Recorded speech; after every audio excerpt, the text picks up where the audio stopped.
So today's segment's going to be hilarious. Okay. We thought this would be really enjoyable because although we're three NBA super fans, we all have like our additional things that we really love. So today we got three basketball super fans figuring out the GOATs of basically every other major sport. Okay. If your sport isn't in this video, it's probably because it's trash and shouldn't count as a sport. Okay. That's right. So That's we're right. starting off hot. 1,000%. But we've got our sports here. Okay. Right now, here's what we're going through in order: NFL, MLB, WWE, boxing, hockey, tennis, golf, MMA, soccer, or football, depending on where you're watching from. All right. So those are the sports we've got. So we're going to be starting with the NFL, fellas. Okay. And understand, we fully recognize that we're flaming casuals in a lot of these instances, and we're going to roll with it. So first off, NFL, I feel like we all have a pretty decent knowledge. Who is the greatest of all time in the NFL? Dario, I think you said you wanted to start for this one. Yeah, because, obviously I feel like this is like not really too debatable in my opinion. Obviously okay. with the MVPs, the Super Bowls, multiple Super Bowls. Look what he's wearing. I wonder where he's going to go. Multiple Super Bowl MVPs, multiple fourth quarter comebacks, being down 10 plus. Yeah, the other guy he's competing against knows nothing about fourth quarter comebacks. Yeah. Okay. 28-3 ring a bell. Wait, what are we talking about? This could be only two guys, I'm thinking, but it will be Patrick Mahomes. Patrick Mahomes is the greatest quarterback we've ever seen. And you'll notice in my lists, a lot of the times what I'm caring about the most, just like in NBA, like everybody else in the world in NBA feels like when your peak is all the way up there, it should be recognized more than longevity and all this other stuff. That's fair. Yeah. So to go through why Patrick Mahomes, in my opinion, is the greatest quarterback I've ever seen at this point. Okay, but is he the greatest of all time? You're saying this like we all know you're 14 years old. Is he the greatest of all time or the greatest you've ever seen? Yeah, he's the greatest just of all the greatest time. Quarterback. Okay, no, he's the greatest of all time. And honestly, this is the reason: 3 Super Bowls in a course of 6 seasons. Wild. Literally haven't seen that. Along with 3 Super Bowl MVPs, 2 MVPs, pure dominance throughout a competitive era of sports too. You have 7 straight AFC championship appearances. So LeBron's the GOAT in basketball, is what you're saying. Excuse me. Am I breaking down my GOAT or not? Go ahead. And the reason for that, unlike LeBron James, is no matter what, in order to have taken him down, the last thing you had to if you took him down, it was in overtime of the AFC championship game or less. Or more. It's literally either he loses in overtime of the AFC championship game or in the Super Bowl. That was the only way you could beat Patrick Mahomes, unless an ACL tear and his season's over. That's just what Patrick Mahomes has seen in his career thus far. No other player in NFL history has done that. And then, of course, I have to make the case against who everybody's gonna want to be talking about, Tom Brady, whatever. No, I don't think Tom so. Brady. I think you should definitely hold off and let other people talk. You should definitely let other people talk. Okay. Thanks for the book report. Anyways, I like Patrick Mahomes. He's definitely the best quarterback and possibly the best player of the last decade, for sure. But to be the greatest quarterback, to be a lot of my GOATs, as a matter of fact, now that I'm looking at my list, I don't have a single GOAT that is currently playing. All my GOATs, you have to have a full body of work for me. That was part of my deal. I need a full body of work so I can say this is your career, this is what it is, etc. Football is really Russell's weird rule only, just so everybody knows. That's a fact. Clearly, because you picked a guy who's like 30 years old. Anyways, we have in football, it's not like basketball where you stay on the court and you do everything. Football, it's so hard to determine like a different person to say there's a GOAT on offense and to not have a GOAT of defense. It's just really weird. So I have 3 names. For defense, it's Lawrence Taylor. I hate the Giants. I hate New York sports with all my heart. But when you have a guy with insane athleticism, a killer mentality, and then you hop him up with an ounce of crack per day, you're going to get one of the greatest defensive players to ever live, ever, period. He completely dominated. And there's a game where like he single-handedly did all the scoring for the Giants and won a game. Meanwhile, he's playing defense. He scored 2 touchdowns off of sack fumbles or an interception. Craziness. Look it up. Mm-hmm. And for just the offensive side of the ball, it's Jerry Rice. I want to say someone else. It's very hard to say anybody else. Jerry Rice's records, and he played 20 years at wide receiver. Yeah, that's that crazy. Was still good at the tail end too. Yeah, that's crazy. Thousands of yards ahead of the guys in second, and like with touchdowns, yards, like ridiculous. But the game of football is centered around the quarterback position, and this is my hill to die on. The best quarterback of all time, the greatest quarterback of all time, wore number 18 for the Indianapolis Colts. Wow. Peyton Manning is the greatest quarterback I've ever seen with my own 2 eyes. He invented a system to where you didn't have to huddle. No huddle. Mm-hmm. He changed the entire game. He literally would sit there. No play was called. They'd run up the field. Nobody knew what they were doing. And he'd just tell everybody what they were doing on the spot and managed to break a touchdown record that no one thought was possible and is completely the reason why quarterbacks are the most dominant that they are in all of sports today. Johnny, you're up, buddy. I like all the different ways you covered it. Yeah, I mean, as far as non-quarterbacks, I'm with you with Jerry Rice. So freaking dominant. Did it with Steve Young. Did it with Joe Montana. Just fantastic route runner. Has the longevity on top of it. So many records. But the GOAT of GOATs in the NFL, I mean, I know it's like the most boring pick ever. But like, bro, the level of dominance Tom Brady. The thing that weirds me out about Tom Brady, 7 Super Bowl victories. He has more Super Bowl victories than any single NFL franchise he has by himself. Yeah. Like, imagine a player who had more rings than the Boston Celtics. Yep. Okay, so that's nuts. I thought when Tom Brady had left the New England Patriots, if he had managed to have success elsewhere, the narratives would die about him just being a player who takes advantage of the system and all that sort of thing. Again, he was good for so long. He had all kinds of different great players with Randy Moss, Deion Branch, Wes Welker, Gronk, and all that sort of, like, he had good players, but he had completely different teams for a lot of these Super Bowl wins. He was the constant. But then he goes to Tampa Bay and he wins a Super Bowl there in a completely different situation.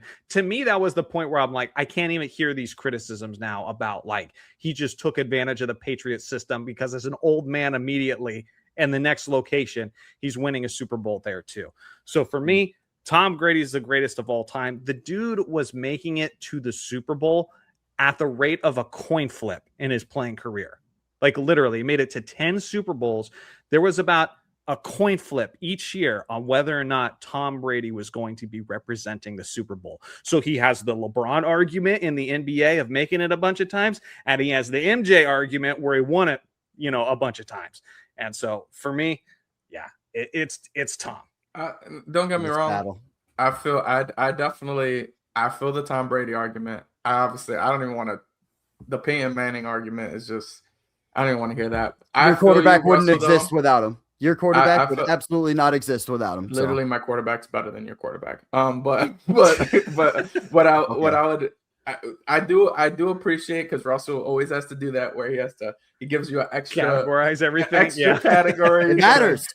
Like Lawrence Taylor, 100% gold on defense. Jerry Rice, obviously, like skill position player, makes a ton of sense.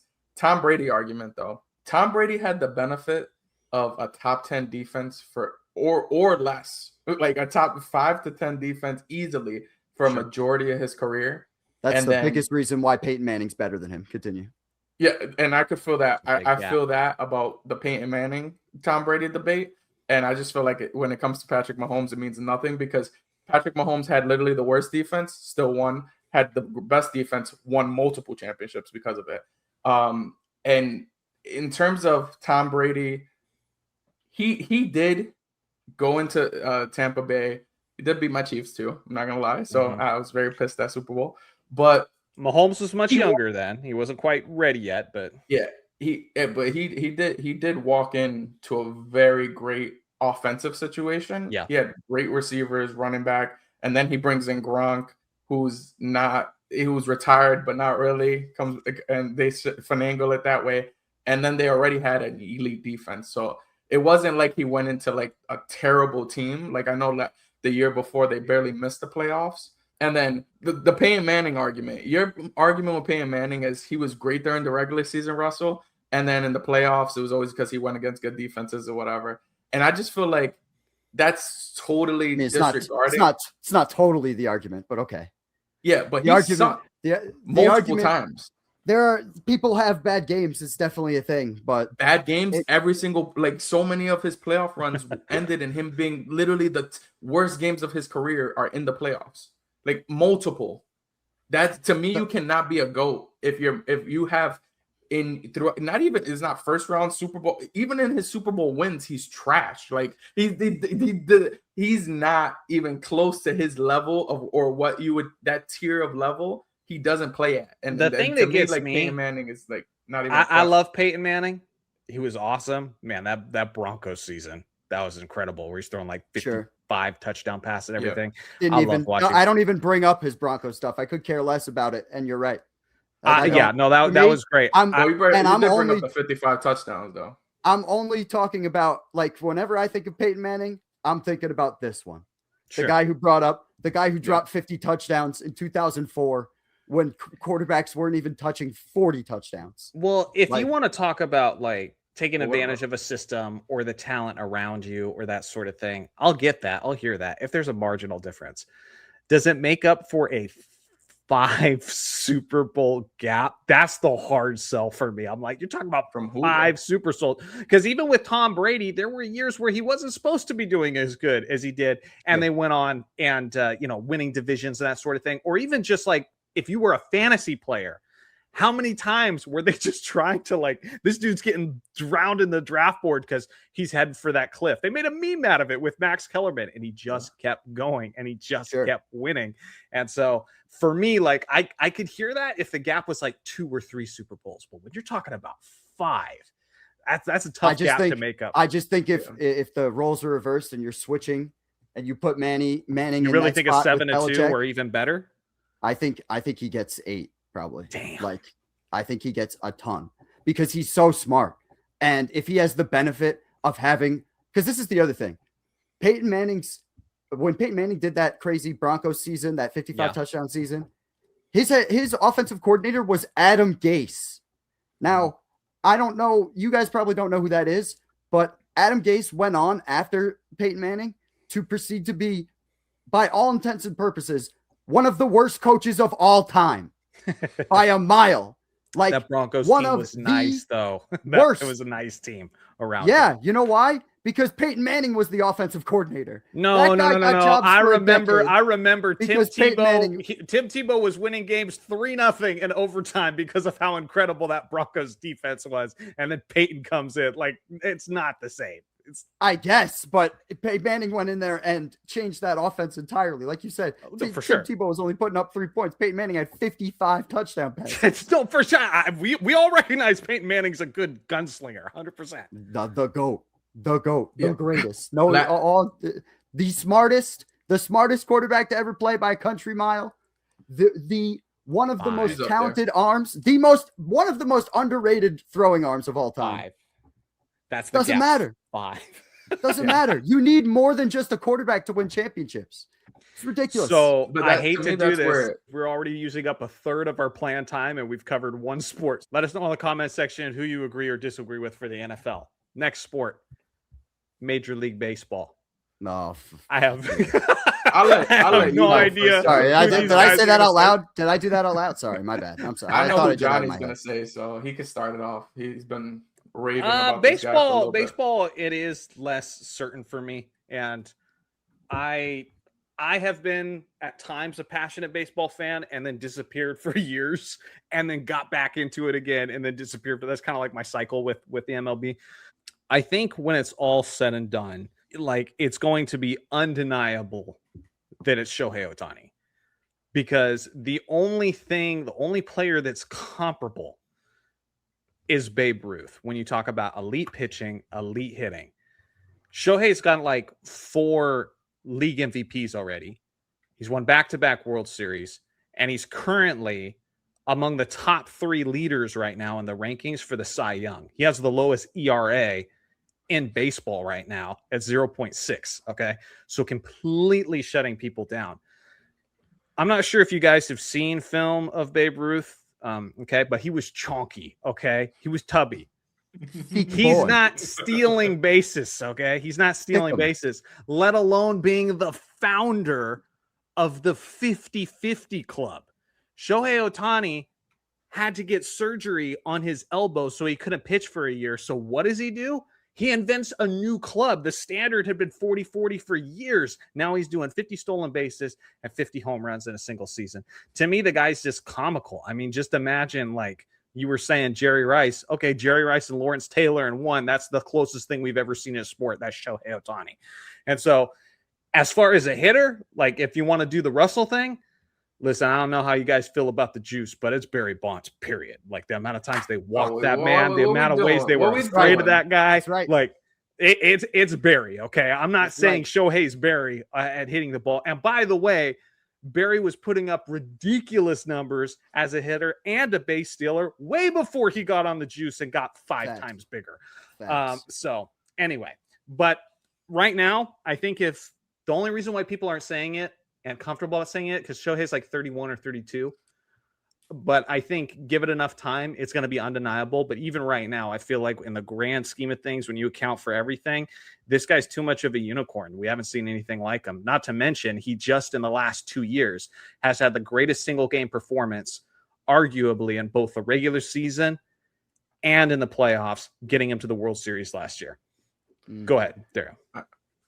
I don't really appreciate you stealing my thunder here. Yeah, doing the whole Russell thing, taking multiple things. Whatever. Barry Bonds, in my opinion. Because we're talking about peaks. And when we talk about peaks in baseball, Barry Bonds is literally the peak.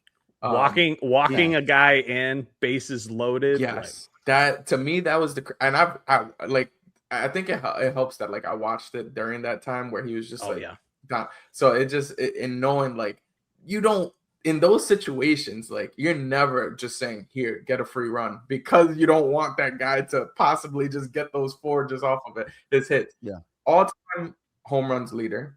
And you could say off juice or whatever, but everybody was off juice at the time. Come on, man. Like so I'm not really, I don't really care that much, especially in baseball. You still have to hit the ball. And which is the hardest thing to do in sports, 100%. In that time from 01 to 2004, his on-pace percentage was like 50%. Like he literally was a lot of times it's like you're getting walked and stuff too, but it doesn't really matter. 73 home runs in a single season, complete monster. I think he had 7 MVPs in his entire career. And before getting on juice though, he had, I think it was 3 MVPs, and he was a 40-40 guy. Like, so and a lot of gold gloves too. Yeah, I think he had 8 gold gloves. So he's legit on both sides of the ball. You talk like, obviously he wasn't a pitcher, but in terms of defense and offense, like he's as good as you get for being a non-pitcher. And his slugging percentage, almost 80% or 800. The point. Yeah, no, for sure. So I think. But again, like that's the thing that's crazy to me is like how much of that does it take to make up for a guy who's a Cy Young candidate with a 0.6 ERA, like shutting down dudes in the World Series? You know what I'm saying? It's like, yeah. But Barry's the one guy I have that argument for, because even with Shohei, the gap between Barry and Shohei from like a hitter as like an offensive standpoint, I've never seen anything quite like Barry Bonds in his prime. All right, so as we know, as many of you probably know who've watched this show. Baseball's not really my thing at all in any way, shape, or form. But that's why your pick's the most exciting. Yeah, that's right. That's right. I was originally going to pick Barry Bonds, but then Dario said it, so that's no fun. So I thought about it here, sitting for a second. This is how seriously he's taking it. And I thought about it, and I was like, you know what? For whatever reason, if there was some magic power that was like, well, you're screwed, man. You can only watch baseball.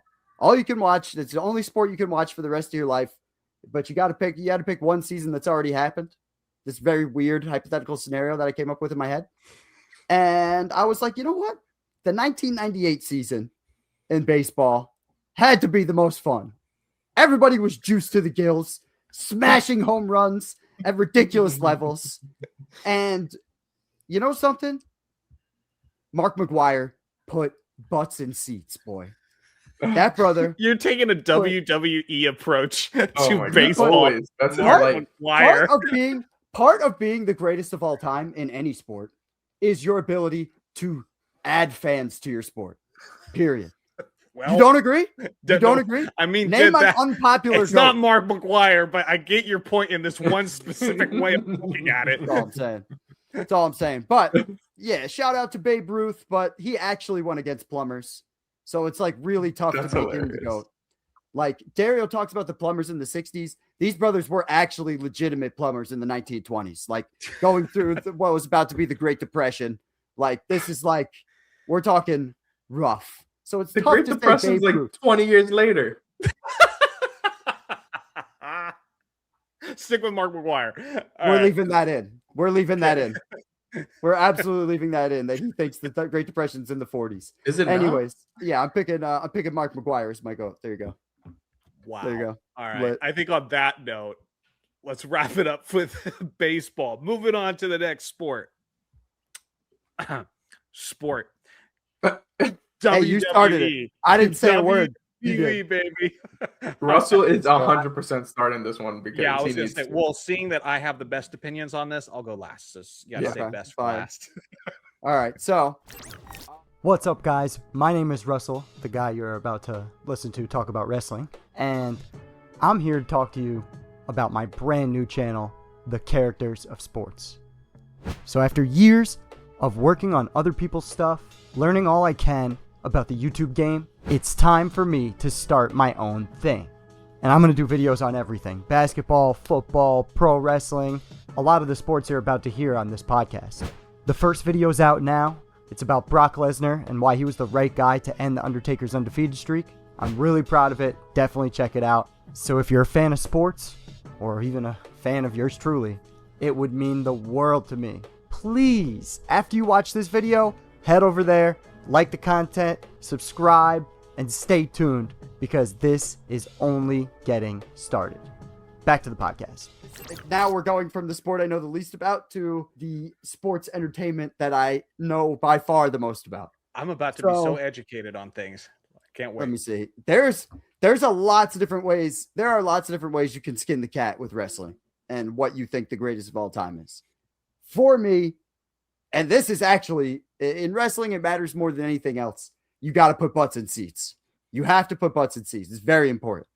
Number two, you have to be somebody who can be relied upon as a headliner at any point in your career. You could just be thrown out there and you'll more than likely get a sellout and people will want to see you wrestle. And for me, the greatest wrestler of all time is the Man of Death, The Undertaker. The greatest character ever. For 30 years. Longevity. For 30 years, this brother was not, he never went mid-card. He never was jerking the curtain in the beginning. From the moment he started his debut match, he was the main event, and he retired as the main event. And he never got away from that picture. Main evented for 30 years in the WWE. And if we're going to turn it into a real sport, whoever you guys are about to name, Takers whoop their ass at least twice. Not just once, at least twice. The Undertaker does jobs to no man. So I've felt this way for a long time. The Undertaker is by far and away the greatest of all time. I guarantee you're wrong though. Okay. Because nice argument. Because the guy that I was gonna name was The Undertaker, but yeah, nice. That's right. That's right. And because of that, now I have to switch because Russell wants. That's not a rule. You guys can agree. We didn't say no, it's no fun. The same guy. No fun. I guess I'll put my next guy after, but to add to Russell's point, obviously 21-0 in WrestleMania until his last loss.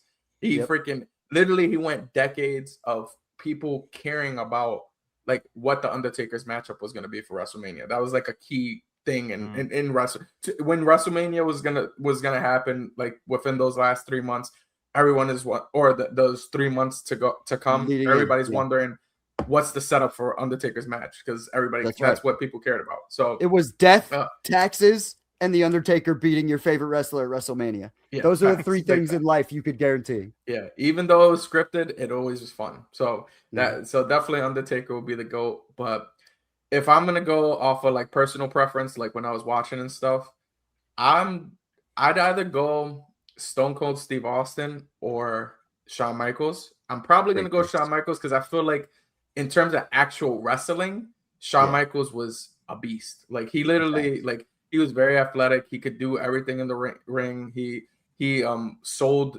hits. He gave them obviously his Sweet Chin Music was a big deal to me. Like I don't know. He was a lot of fun. He was always super funny. Both Steve Austin and Shawn Michaels. So I would definitely go probably Shawn Michaels second for me. Very memeable. Wrestlers are very memeable. They're really good for GIFs and memes and all that stuff. It's great. But go ahead, Johnny. I'm fascinated. Well, seeing that we're talking about a bunch of failed NFL players and glorified actors covered in, baby oil. Depends on the day, but okay. Depends on the day.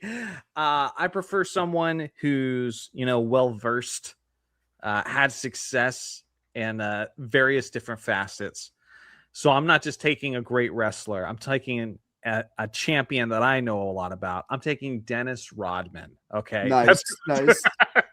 No, I don't know. Nice. I mean, as a casual, no, not even casual. What is a word for me? I don't know. I don't even know what the word is. Someone who knows nothing. Yeah, someone who knows nothing. There needs to be not a fan. Yeah. A non-fan. As a non-fan, I think I would have told you it was either the Undertaker or Stone Cold Steve Austin. Like just as like an aura, what I hear about him, their greatness, like a certain level of like that MJ factor. Those are the two guys. When I was young, it was always the Undertaker. My dad made the Undertaker seem like he was a deity, like he was something special. And so, I mean, my opinion here doesn't matter. But for me, 1A, 1B, go with either of those based on reputations.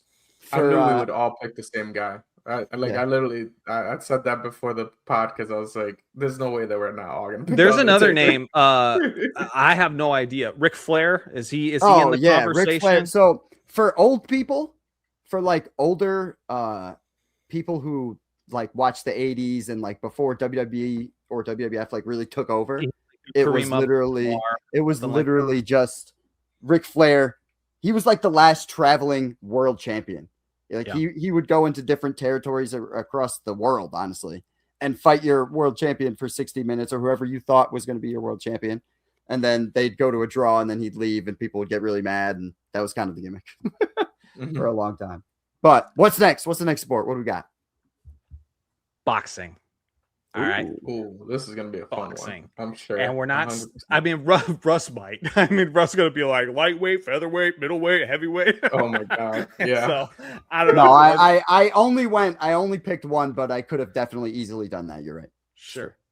Well, who you got? All right. I'll go first. I would consider myself a genuine casual fan of boxing. Okay. I think I'm not like, I don't like it as much as wrestling or like basketball or football, but I definitely don't hate it as much as baseball. So I would definitely, I know a little. So I don't know. I think so like a prime Muhammad Ali, just the footage from him, like when he was in his peak, like before the 70s, like in the 60s and the mid 60s, when he had all his movement still. and he hadn't been afflicted with Parkinson's at all. And that's crazy. Like, he was already having Parkinson's symptoms and was still fighting, which is crazy to think about. But I think if you were to really be like, who's the greatest boxer of all time? For me, it's Mike Tyson. Like, electric. He had no advantages at heavyweight. He was smaller than everybody. He had a worse reach. Sure, he was a little bit, he might have had the speed and the quickness department, but he was always the smaller man in like every one of his fights. And he had dynamite in both his hands. Like, just explosive weaponry. Feared for being that small man still, though. Yeah. Like, he literally got fear intimidation factor. That photo of like him and like all the cops around him, and he's just like putting fear in their hearts. Like, oh, there's one knockout where he hooks. It's like a ducking hook with the left, and he literally sends a guy from one corner of the ring to the other. You just don't see that. And the ultimate put butts in seats guy, even to this day, when he fought Jake Paul, it was still the highest rated boxing match that anybody had ever seen in history. Crazy, absolutely crazy. So I think if I had to, I'd say Mike Tyson. Yeah, that's definitely not a bad pick. I'm gonna go with, to me, the whole point of boxing is to hit and not be hit, and the guy that was just the best at that was Floyd Mayweather. Obviously, going 50-0, literally beat over 20 world champions. He beat the best in his generation. Whether you want to say it was during their prime or not, a lot of those were in their prime. And talking about putting butts in seats, like, people came to watch Floyd lose. Like, that was his biggest thing. He was the biggest heel probably in any And I love that. I would say. I love that. Just a 100%. guy who fully embraced the bad guy character. Just completely embraced it and was like, I'm going to use this to draw tons of money, and he did. And I do love that about Floyd. And what I love about Floyd too is he has both the offense and the defense. Like, especially in the early part of his career, he was knocking guys out. He has 27 KOs out of those 50, and a lot of the reason he didn't have more KOs is because he broke his hand in the middle of his career. So he became a way more defensive fighter. So from a knockout perspective, he had it, and we saw it, and we saw why he kind of lost that. And then from a defensive perspective, like, a lot of people, like for Muhammad Ali, like float like a butterfly, sting like a bee. Like, a lot of people couldn't hit Ali in certain ways. Obviously, he did rope-a-dope, stuff like that. But Floyd literally perfected defense in boxing. He could. I've seen where guys have Floyd in a corner and punching at him, and they throw like 100 punches. It's like some Dragon Ball Z stuff. It's crazy. Yeah, like literally like Goku, like Goku when he's getting punched by somebody weaker. Like, that was what Floyd looked like, and especially when you saw it in slow motion, it just looked like he was on a different level than these guys. So to me, that in terms of both dominance, longevity, whatever, like Floyd just to me got it. Yeah. So I mean, I feel like I have two picks: one with my head and one with my heart/eyes. Okay. Because I think with my head that Muhammad Ali is the greatest boxer of all time, from what I've heard, from people who really know his stuff, from a complete boxer standpoint, like tough to hit, great reach, just like, and on top of that, like, he can knock guys out too. But from an eye test standpoint, from like oh my God, this person's an alien. Young Mike Tyson at his peak. Like peak Mike Tyson. 80s. Yeah. Terrifying. And that's, in the 80s, like, he was awesome, but it was also kind of short-lived in its own way too. Like, it's really the peak argument for Tyson, because obviously he had all that stuff going on outside of the sport and everything. So by the time he's like losing to Buster Douglas and the whole Evander Holyfield fight and everything, he's not the same. Okay. But when Mike Tyson was, I've never seen a boxer like him. And I don't think I'll ever see a boxer like him again. It's like Shaq in the NBA, where you're just like, have I ever seen physical dominance like this? Or like Barry Sanders in the NFL, where, listen, you could bring up numbers of like, Jim Brown, Herschel Walker, Emmitt Smith, all that sort of thing. When I see with my eyes, Barry Sanders is the greatest of all time. That's how I feel about Mike Tyson. As when I look at that guy, I'm like, that man could kill an elephant if he hit that thing as hard as he could. And so I don't know who to pick, but my heart does want to take me to Tyson, even though I know, like, from a That's more of the casual pick. You know what I'm saying? Honestly, I'd be scared to like fight any of the dudes, but the most fear in my heart would 100% be Mike Tyson. Like just like being in a like having to look into those eyes before you're about to fight. Like just, he literally put fear in people's eyes. Like I could understand that when you could watch it. Like literally, it's like you could cut the tension with a knife whenever he was just on you, and it'd be open in seconds. I mean, you're like I know in the 90s they'd like add the like sound effects in the movies. Now I was real with Tyson. Like, like out destroying guys. There is an amazing documentary that Tyson did where he sat down. It had to have come out like 15 years ago at this point, 10-15 years ago. But they talk about how when Mike comes to the ring and like what he's thinking as he's going to the ring. And he's just like, when I come out, I have supreme confidence, but I'm scared to death. I'm totally afraid. I'm afraid of everything. I'm afraid of losing. I'm afraid of being humiliated. The closer I get to the ring, the more confidence I get. The closer, more confidence I get. The closer, more confidence I get. All during my training, I've been afraid of this man. I thought this man might be capable of beating me. I've dreamed of him beating me. But as closer I get to the ring, I'm more confident. Once I'm in the ring, I'm a god. No one could beat me. It's one of the greatest. It's so great. It's one of the best promos I've ever seen in terms of like just a random documentary clip, but he just nails it. And then he's like talking about keeping his eye on his opponent. And he's like, the moment they look away, I know I have him. Yeah. And it's just like, ooh. I'd put it this way. Like, I know we like to talk about guys being beasts, guys being killers, guys having a killer mentality. Bro, I don't care if you're talking about Kobe, MJ, Brady, Lawrence Taylor. I don't care who the reputation is. I've never seen anybody and more thought, listen, I know that guy's a man, but he's more like an animal than anything I've ever. Like this guy, he will prey on you. Like Mike Tyson is scary, dude. And so, yeah, I think press conferences were iconic. I'm already a Pete guy as is. You know, I picked Shohei. I pick MJ despite the longevity the other guys like Kareem and LeBron have had it. So I'm always kind of been a Pete guy. And so, yeah, my heart really just wants to say Mike Tyson. All right, next one. Hockey. Hockey, baby. We got 3 experts here. All right. That's right. Hockey. Who the hell whizzes? Absolute whizzes. Well, I will say this. Even though as casuals, can we all agree that this might be the easiest segment of them all? 100%. Yeah. Even though we did have a unanimous one already, the WWE one was unanimous. We kind of figured. It's true. It's true. But this one, there's at least you could mention people in the WWE. With this one, it's not even close. If you want, I'll just jump right in. Nickname, dude. The Great One. Like, are you kidding me? That sums it up right there. Well, who else has a nickname? It's like by a mile, like. More than a mile. It's like probably like by 3 miles. Like, all right. So just to go through, obviously Wayne Gretzky is the greatest hockey player of all time. Yeah. Literally has 2,857 points. He would literally still be the all-time leader in points if you took away all his goals. Like with just assists, he would still be the highest point scored ever. Crazy. 92 goals in a single season. 163 assists, and all of these are all-time records. 215 points in a single season. 8 straight MVPs. Literally from like I think when he first started to like his 8th season. They said to hell with voter fatigue. Okay, this guy's different.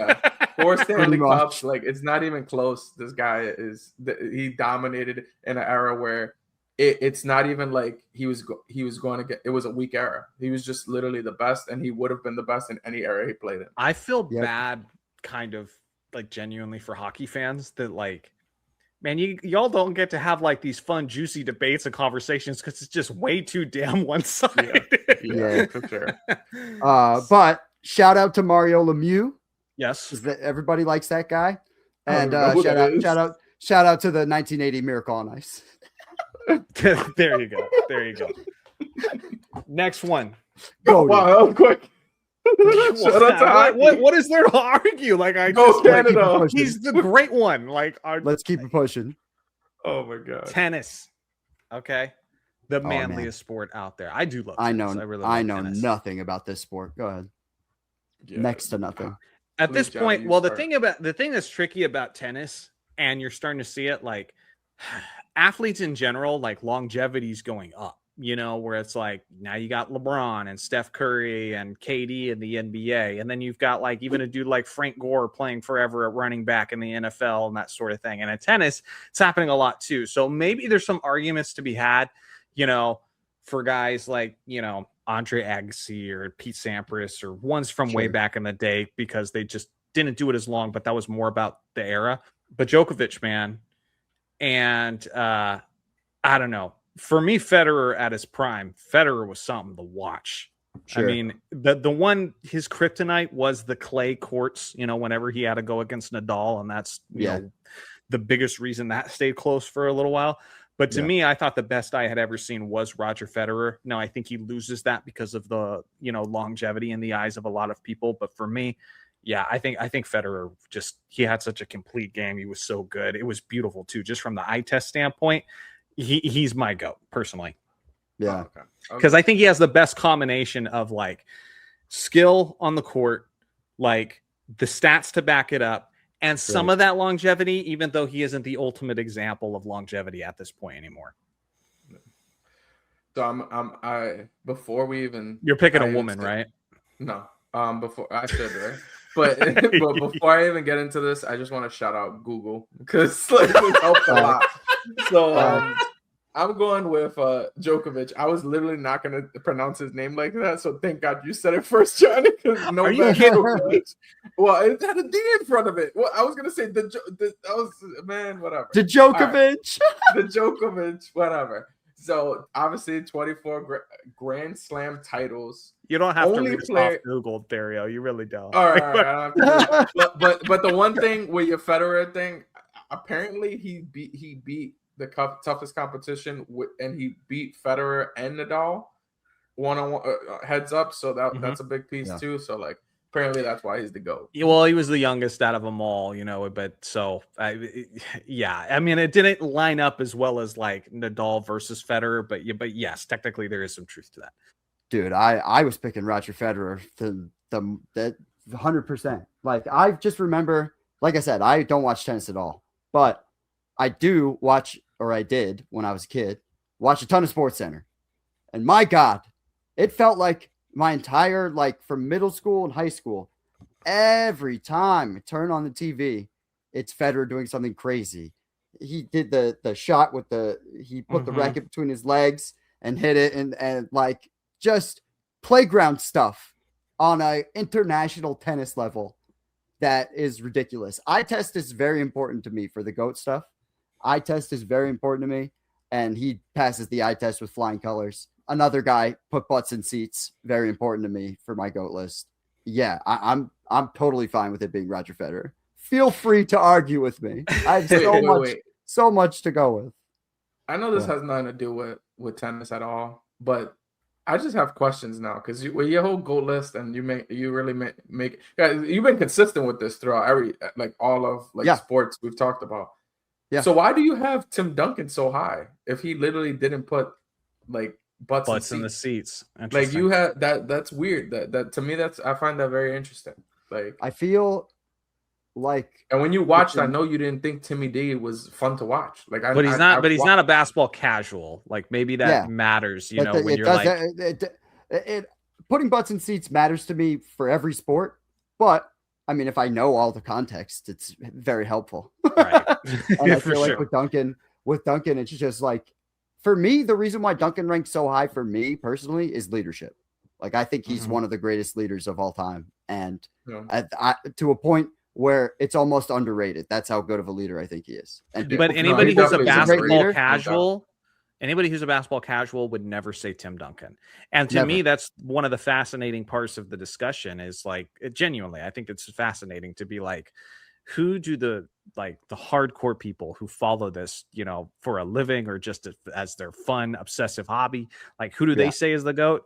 And then who did the best job of communicating the perception of the greatest, you know? That's a whole nother thing. And like Tim Duncan's nowhere near that, but you know, we know what we know about the NBA. So I mean, Tim Duncan was incredible.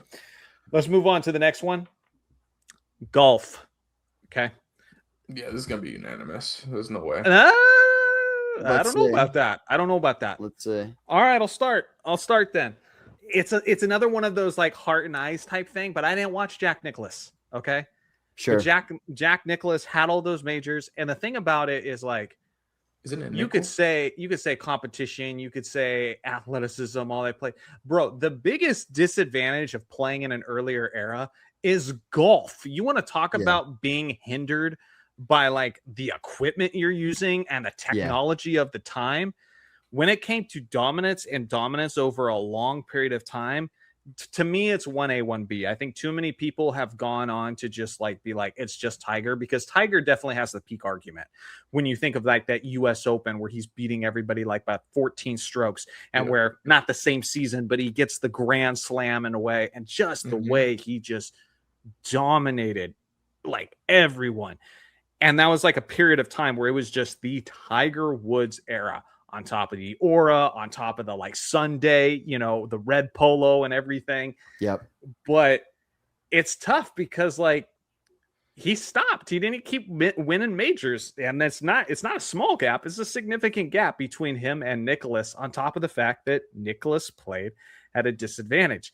And a lot of guys now, they're hitting the ball off of drives at times that like at distances even Tiger couldn't do in his prime because of the technology they have now.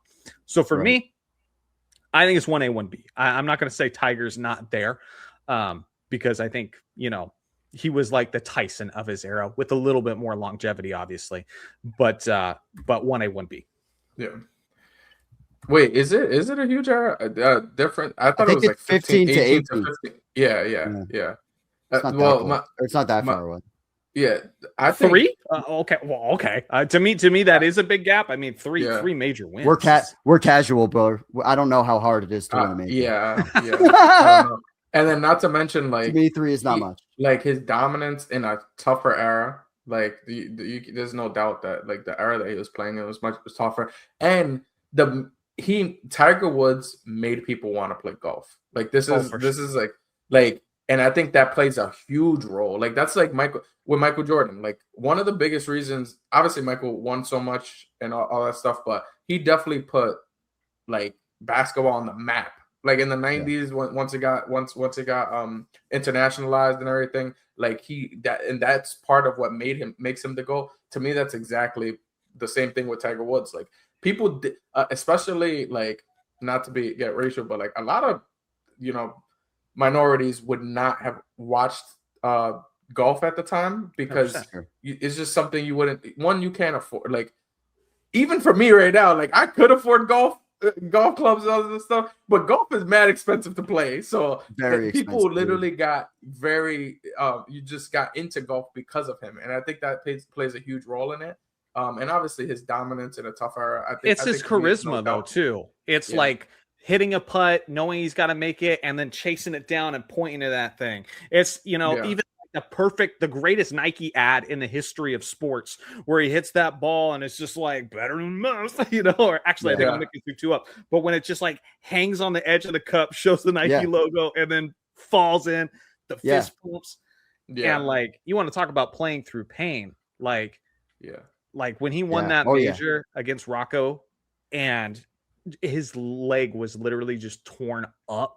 Like Tiger was different, man. But to me, it's the peak longevity thing. And so maybe I would give Tiger the slightest edge because I tend to be a peak guy. But I just think too many people have written off just Jack Nicklaus as if Tiger, like, to me, Tiger was getting there and everybody was assuming he was going to get there. And then he stopped. It was a hard stop because all the drama just started happening in his life. Then, of course, he had that great comeback major. What was it, 2019? And that was incredible. That was awesome. Yeah. But outside of that, it was a hard cutoff, Tiger Woods, for what it's worth, along with guys like Wilt Chamberlain, one of the greatest hoe face of all time. For absolutely. Does that count towards his resume? I mean, if we're doing top 5 greatest hoe phases for athletes, Tiger Woods definitely on that list. 100%. Oh yeah, for sure. Wilt might be number 1, but Tiger's Magic Johnson number 2 in basketball. Magic Johnson, there you go. It's another good one. Magic Johnson, also the most underrated star name that's not a star name ever of all time. It really should be one. Anyways, the thing about Tiger Woods is, like you said, Johnny, that play where like I don't know if you've ever seen Space Jam when Bugs Bunny's got the magnet underneath the thing. Yeah. And when he's doing things about it, just like that, except it was real. Except it was real. It really happened. And I think, in my opinion, whoever hit that shot is the greatest of all time. I've never seen anything like that in my life. He was, because it wasn't like it was like a putt. It wasn't like he was close. He was like 30 yards away. It was ridiculous. He had to shoot it up a hill. It goes, and it's literally like Bugs Bunny has a magnet underground holding it to get to the I've never seen anything like that in my life. And just to your point, that like when Tiger's coming over the hill, that iconic shot of Tiger coming over the hill, and it's just Tiger, and then you see the sea of humanity following him over the golf course. It's literally like Jordan type levels of just aura and iconography for sure. Yeah. And fascinating that they were all around at the same point in time. When you think about Jordan and Tiger, like they're all growing, that television was super powerful. But is it just that? Because I mean, it's a persona too. Because the best golfer in the league right now, it's pretty clear who that is, and they'd like to put that up there. But Scotty Scheffler's kind of boring. Like that's what I was about to. No, but I was about to say that aura that Tiger does. To your point, when you said the best golfer right now, and you were going to name a name, I had no idea what name you were about to name. Yeah, exactly. That's the difference. Yeah, that's the difference. Where if Scotty Scheffler was playing in the 2000s, I'd at least know his name. That's the difference between the television and not the television. I don't think we'd care much about golf if he was. No, but I know who Phil Mickelson is. I know who Phil Mickelson largely is. Because of Tiger.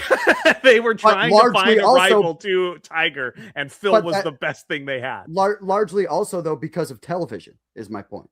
Like they're trying to draw ratings, like and everybody's let me put it this way. Thing. Let me put it this way. I don't want to totally derail the conversation, but I do think it's a fascinating discussion.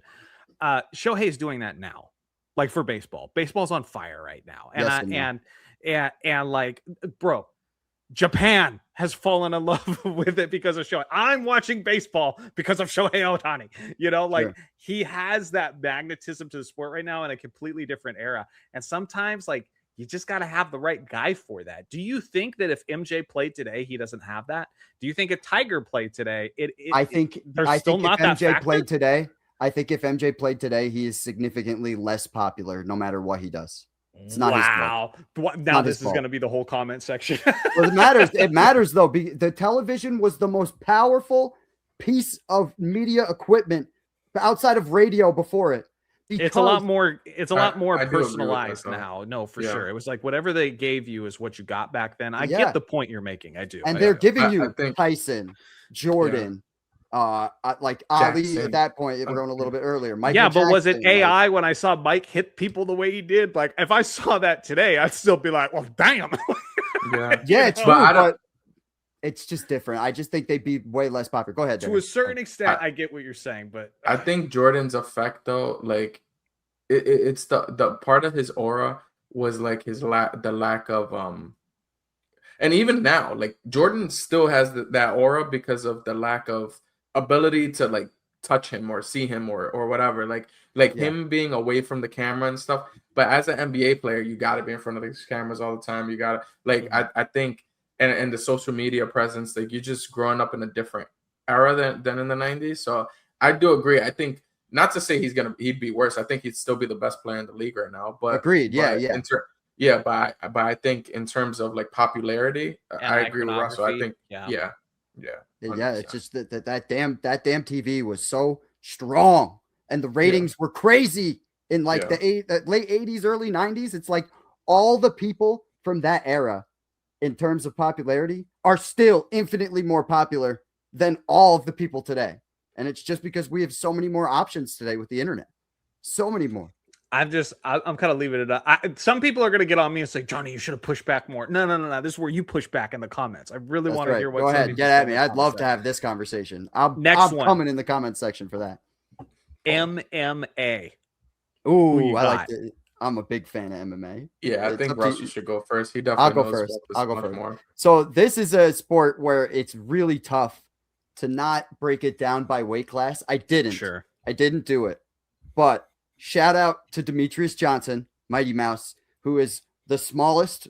He's fought in the smallest weight class, but he had over 10 title defenses, and the way he defended his title was some of the most entertaining. He literally threw a guy up in German suplex style. So threw a guy up from behind, caught his arm, and armbarred him in midair, and won the fight. It's called the Mighty Whiz Bar. It's one of the most incredible things I've ever seen. So shout out to him.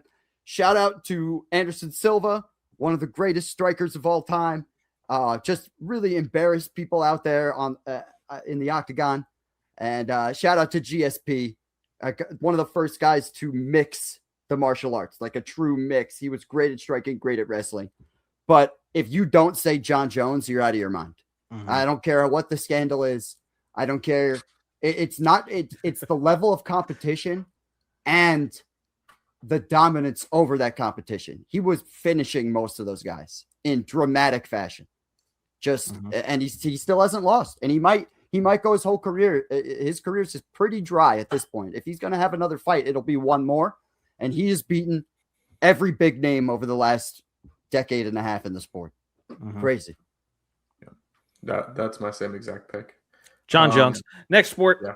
All right. Yeah. well stated. Yeah, honestly, Russell said it best. So I feel like it's just you could absolutely make the case against him because of all his extracurriculars, but it's just nah. If we did that, we got to redo this whole list. Like you know, that's like Tiger can't. You know, Tiger's still crashing cars and stuff right now. So true. Let's Shohei gambling. I'm just kidding. Well, I don't know. He was a victim there. Sorry, Japan. He was a victim, right? Okay. Anyway, soccer. Japan. Okay. So, or football, depending on where you're listening to this from. Yeah. Football. Yeah. Football. I don't know. I honestly, I was gonna say this guy anyways, and then I did a Google search just to make sure, and I think it's like not even a question. I'm going Messi. Obviously, he's one. He's just, to me, he, like, when I think of soccer, that him and Ronaldo are the two guys that I think of. Right. And I think Messi in terms of like championships, dominance, stuff like that. Like, you probably have to go him over longevity Ronaldo, too. I mean, Ronaldo's still going, right? But yeah, so. Yeah. But Messi, yeah, he's got that complete body of work. The one that gets me, and I would probably say Messi as well, just from what I know, what I hear, what I've observed. But my dad always swore by Pele, like just and so I want to hear, you know, if you're a soccer fan in the chat, you're a football fan, let me know in the comments, like, is Pele belong in that conversation? And if he doesn't, why would you say he doesn't? Because man, the like, if you want to talk about aura, that guy had it too. And I don't just know if he's getting hit with the well, they weren't as great athletes, that sort of thing, or if he didn't have the longevity. But man, if you want to talk about a guy who was like the guy for a while, he had it.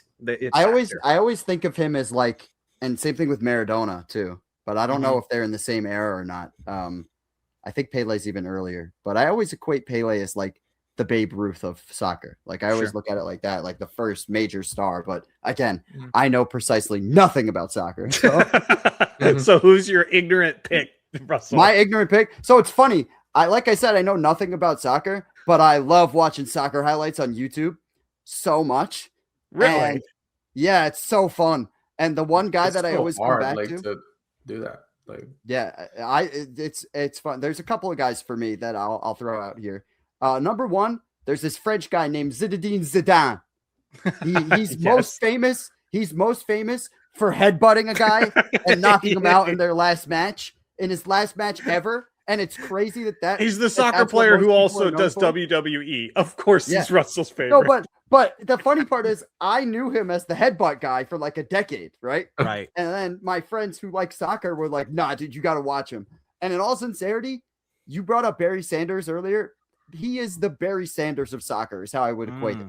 Just an eye test standpoint, this brother had all the moves. He was fire. Such sick trick moves. If you don't know who I'm talking about, look him up. But for me, like I said, a lot of the sports that I didn't know a lot about, I just thought about, like, when I was a kid and I was watching SportsCenter or like stuff like that, like who was popping up.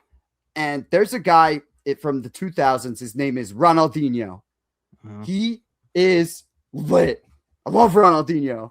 So fire. Another guy, super fun to watch his highlights on YouTube. And what do you call it? I loved him as a kid. So fast with the football. so fast. That was his thing, was incredible speed. So I'll go with Ronaldinho for sure. Is my go. Guys, nice. Sick. So we've wrapped it up. That's all of our sports. Please let us know how we're pathetic casuals, because this is not our sport typically. I mean, with WWE, yes, I'm getting there with baseball. Dario, what was yours again? Oh, Mahomes. This boy worships Mahomes up there. Yeah, Mahomes, is he on Kobe level? Is Mahomes on Kobe level for sure? Oh, well, nobody's really on Kobe level. Kobe's damn near my dad. I'm not even gonna lie to you. So, Mahomes is like big bro, or no, little bro. All right. There you go. Let us know in the chat what you guys think about this and who are your goats. Want to hear it.